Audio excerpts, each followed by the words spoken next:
Some viewers may find the following video disturbing. Viewer discretion is advised.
It's the Book of Noah, the children's edition. I actually got this awarded to me when I used to go to Sunday school every week. I believed in all this till I was 8. God looked at them and said to himself, "They are so wicked, I will have to wipe them off the face of the earth." Really? Really? Straight to genocide.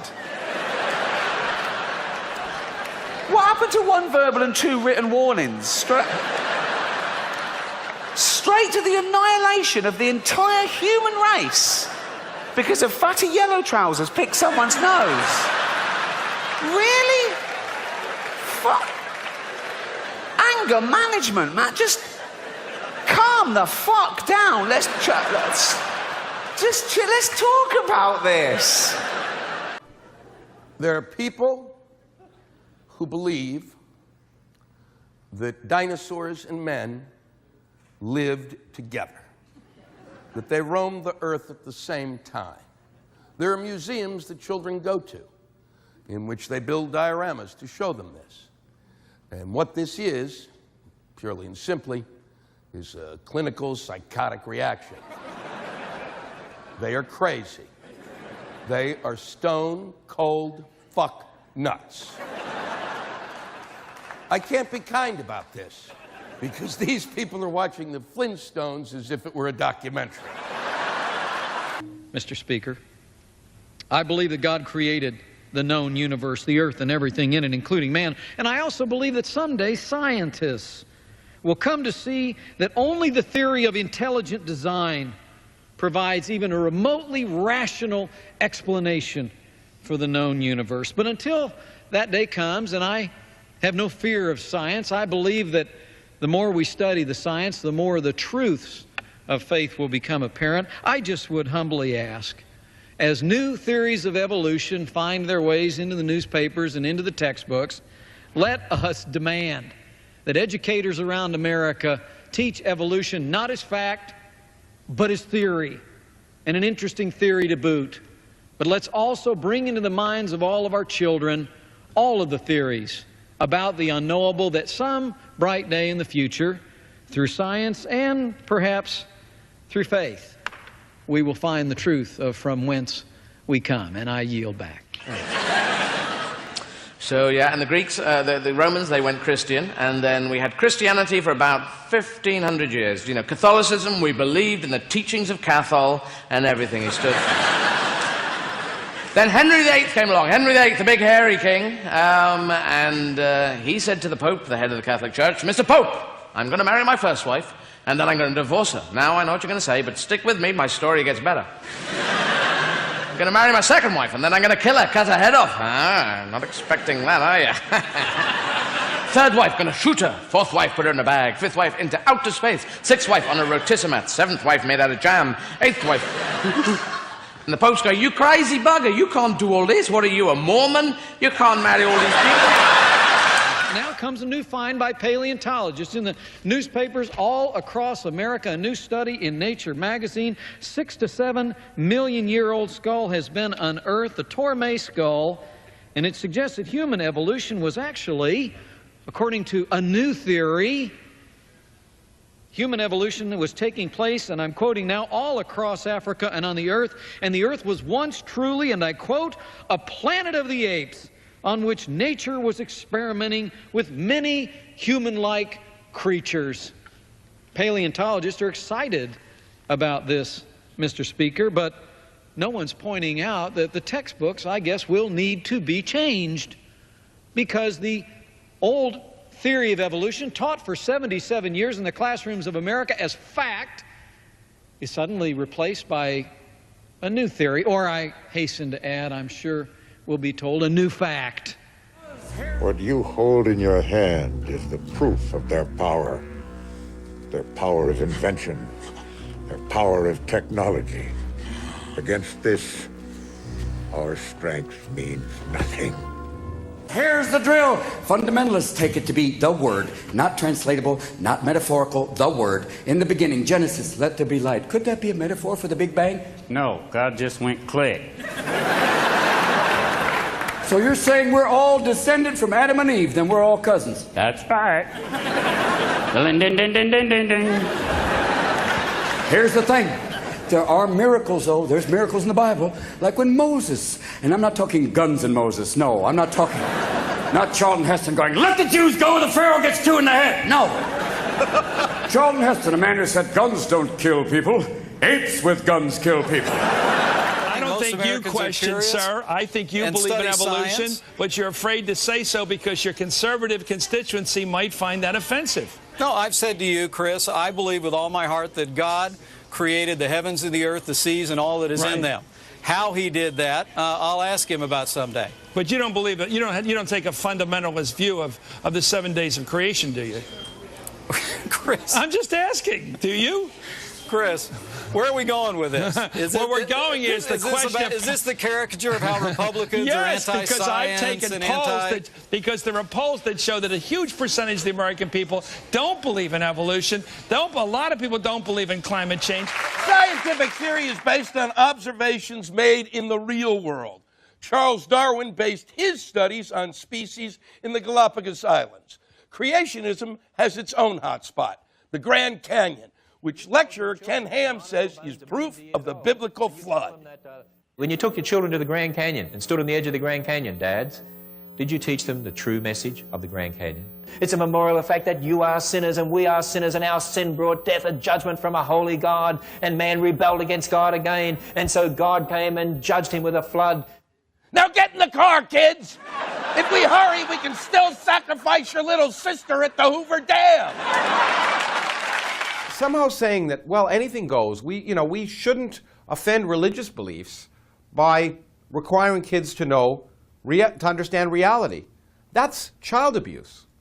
And if you think about it, teaching kids or allowing the notion that the earth is 6,000 years old to be promulgated in schools is like teaching kids that the distance across the United States is 17 feet. That's how big an error it is. Now you might say, look, a lot of people believe that, so don't we owe it to them to allow their views to be present in school? Well, as I've often said, the purpose of education is not to validate ignorance, but to overcome it. And I say to the grown-ups, if you want to deny evolution and live in your world that's completely inconsistent with everything we observe in the universe, that's fine. But don't make your kids do it, because we need them. We need scientifically literate voters and taxpayers for the future. We need people that can, we need engineers that can build stuff, solve problems. Religion has actually convinced people that there's an invisible man living in the sky who watches everything you do every minute of every day. And the invisible man has a special list of 10 things he does not want you to do. And if you do any of these 10 things, he has a special place full of fire and smoke and burning and torture and anguish, where he will send you to live and suffer and burn and choke and scream and cry forever and ever till the end of time. But he loves you. Because surely, when Jesus went into Nazareth on a donkey, he must have got tarted up a bit. Now comes a new find by paleontologists in the newspapers all across America. A new study in Nature magazine. 6 to 7 million year old skull has been unearthed, the Torme skull, and it suggests that human evolution was actually, according to a new theory, human evolution was taking place, and I'm quoting now, all across Africa and on the earth, and the earth was once truly, and I quote, a planet of the apes on which nature was experimenting with many human-like creatures. Paleontologists are excited about this, Mr. Speaker, but no one's pointing out that the textbooks, I guess, will need to be changed because the old theory of evolution, taught for 77 years in the classrooms of America as fact, is suddenly replaced by a new theory, or I hasten to add, I'm sure we'll be told, a new fact. But she ate the fruit anyway. Then Eve gave some to Adam. He took a bite too. As the sun was going down, Adam and Eve heard God walking through the garden. He was looking for them. We're going through the desert, and then they get the 10 Commandments, would be adjusted by certain presidents. That happens later. And they get to the Red Sea there, the sea, and they go, what now, Mr. Magic? What do we do now? We're going to walk on the frogs' backs. Frogs' backs. Thank you for watching me this far. Obviously, I did inhale. So, what do we do now, Mr. Big Shot? And he calls to God again, and the sea parts. And even the most doubting Jew is going, you're good. Adam and Eve left the garden. God placed angels and a flaming sword to guard the entrance. Adam and Eve would not be allowed in the garden again. What have you been reading? The Gospel according to St. Bastard? So Henry VIII, who was Sean Connery for this film, well then I will set up a new religion in this country. I will set up the religion, the psychotic bastard religion. And an advisor said, why not call it Church of England? So Church of England, that's much better. Even though I am Scottish myself. So they did. That's the birth of Church of England, the birth of the Anglican Church. Disgusting, eh? That's no basis to start a religion on. Nothing to do with the Protestant church. I mean, Henry just shagged and killed a lot of women and then stole all the money off the monasteries. You know, rape and pillage, that is. A sincere biologist returned from the Galapagos Islands and wrote a book entitled The Origins of Species, in which Charles Darwin offered a theory of the origin of species, which we've come to know as evolution. Charles Darwin never thought of evolution as anything other than a theory. He hoped that someday it would be proven by the fossil record, but did not live to see that, nor have we. 1925, in the famous Scopes monkey trial, this theory made its way through litigation into the classrooms of America, and we all have seen the consequence over the last 77 years. Evolution not taught as a sincere theory of biologists, but rather, Mr. Speaker, taught as fact. And lest anyone listening in would doubt that, we can all see in our mind's eye that grade room classroom we all grew up in with the linear depiction of evolution just above the chalkboard. There's the little monkey crawling on the grass. There's the Neanderthal with his knuckles dragging, and then there's Mel Gibson standing in all of his glory. It is what we have been taught. I think our children have more robust intelligence and questioning to be able to cope with looking at all the different theories that are out there. Looking at all the different theories that are out there.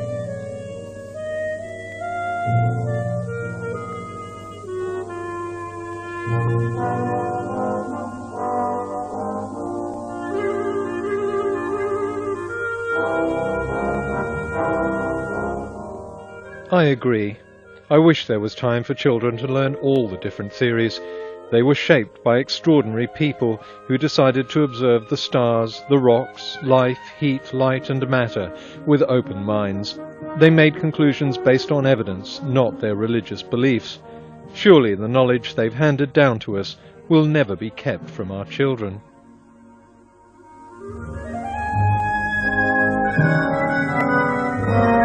We have a revelation from one who says, I know everything, I've always been there, here's what happened in the past. So when we take that revelation, put on our set of glasses, and we look at the evidence, we can say, now I understand. Fossils couldn't have formed before sin, there was no death before sin, there was a global flood, that connects to geology. Nowadays, Church of England's much more, hello, how are you? Much more of a hobby type, hello.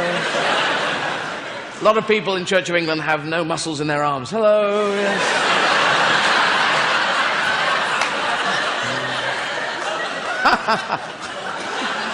Yes, that's what I thought.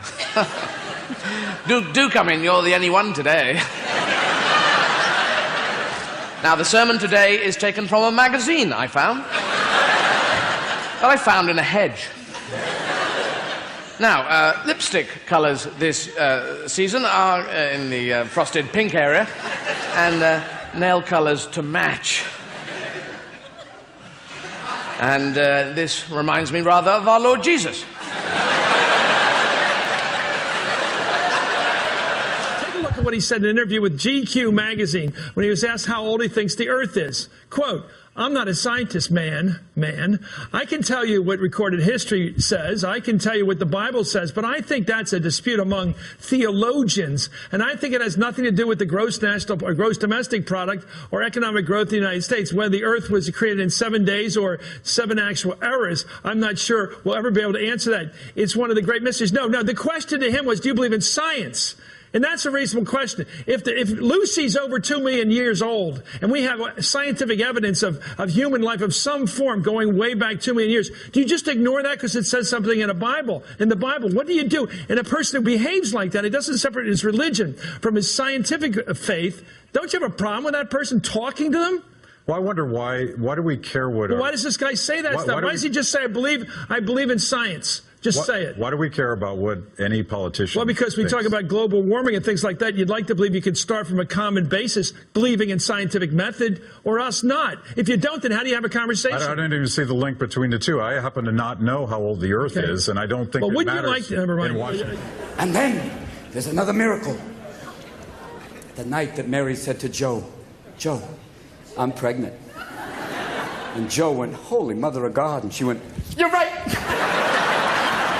Oh, Jesus Christ. What a great name, Joe. That is so much better than Shmuel. Way to go. I love you, Joe. Wait, hold on a minute, Mary. Hold on a minute. So I'm the stepfather of God's kid? Yeah. So I can't discipline him. I can't go, you're done wrong, because the kid will look at me and say, you're not my real dad. What are you doing, Mary? How did it happen? Oh, it's immaculate, Joe. Oh, it better be, Mary. It better be immaculate. I'm sorry, I'm transforming Joe into Ralph Cramden. But it seemed to be kind of appropriate because up to that point, all the names in the Bible are very Jewish. You have Noah, Moses, Zebedee, and then you get Mary and Joe. We're just a hyphenate away from Mary Jean and Joe Bob. We could have had Jim Bob, the son of God. Praise to him, Jim Bob. He who finds us stuff and gets me a job. Jim Bob! And it said that night that Jesus turned to his disciples and said, one of you shall betray me. And Peter said, is it me, Jesus? And Jesus said, no, it is not you, Peter. And Simon said, is it me, Jesus? And Jesus turned to Simon and said, no, it is not you, Simon. And Judas said, is it me, Jesus? And Jesus turned to him and went, is it me, Jesus? Thus you see two traditions beginning, Jewish sarcasm and Gentile humor, together, born at that main moment. And the next day the miracle occurred, crucifixion, resurrection, and he rose again from the dead. And if he sees his shadow, another 2,000 years of guilt. Yes. And here's for me the one big question. How do you get crucifixion, resurrection, and then chocolate bunnies, colored eggs? How do you do that one? Even kids are going, rabbits don't lay eggs. What is this? There's something weird, something phenomenally dreary about Christian singing. The gospel singers are the only singers that just go crazy, go and joyous, and it's fucking amazing. And it's born out of kidnapping, imprisonment, slavery, murder, all of that, and this joyous singing. And the Church of England, well, all the sort of Christian religions, which is mainly Caucasian white people, with all the power and money, enough power and money to make Solomon blush.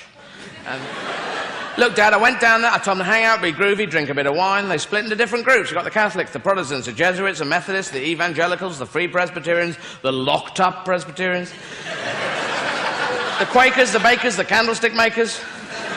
The Mormons are from Mars, Dad. We've had it checked out.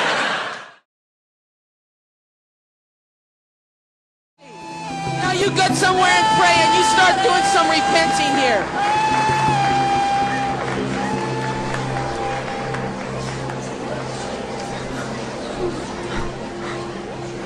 So once again, I repeat, the purpose of education is not to validate ignorance, but to overcome it.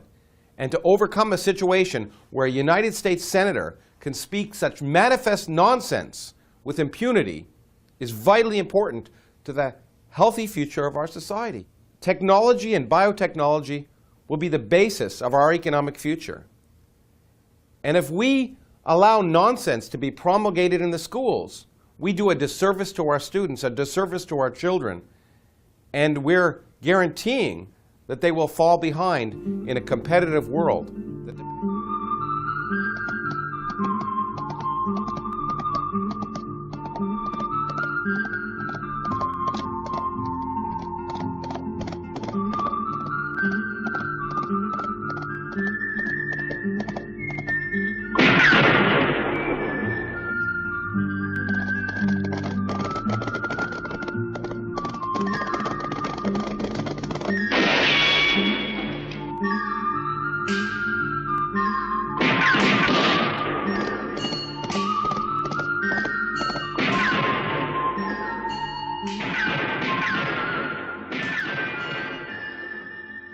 Thank you.